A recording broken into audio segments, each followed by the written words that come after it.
Იცი არ გადართო და რაღაცა მინდა, ეხლა ვფიქრობდი რა, მოგიყვებინდა რა. პირველი რუსული კანონის მერე და მეორე რუსული კანონის მერე შარშანდელი დარბევების მერე. აი ეს ავიღე ეს პერიოდი და გავაანალიზე და ნახე როგორი რაღაცა ჩანს რა. აბა კარგად დააკვირდი და გადახედე შენც. პირველი რუსული კანონის დროს ახერხებდნენ რომ დავერბიეთ 3 წალი გაზის კაფსულით. კარგად გაიხსენე.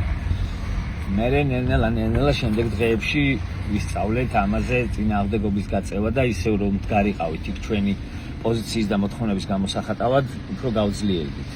ამის მერე იყო რაღაც პაუზა, ხო გაიწვიეს რუსული კანონი უკან, მერე იყო პაუზა, მერე მეორეჯერ შემოიტანეს და მეორეჯერ აი შარშანდელს დააკვირდით.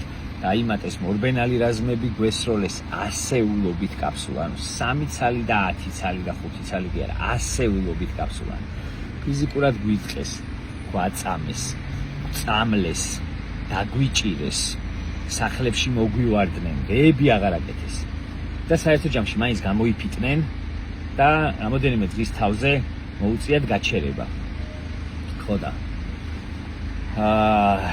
ეხლა უფრო ძლიერები ვართ, უფრო მეტი ვიცით და უფრო მეტად შეგვიძლია გამოფიტვა და უფრო მტკიცედ შეგვიძლია ჩვენი პოზიციების გამოხატვას და ჩვენი მოთხოვნების დაყენებაც. და ამ ყველაფრის გამო მგონია რომ უნდა დავიჯეროთ ჩვენი ძალის, უნდა დავიჯეროთ ჩვენი გამარჯვების და ყოველი ახალი ტალღა, რომლის დროსაც ჩვენ მოვითხოვთ ამ ქვეყნის თავისუფალ და ევროპულ მომავალს, ჩვენი მხრიდან იქნება უფრო მძლავრი. ეს ყოველთვის გქონდეს თავში.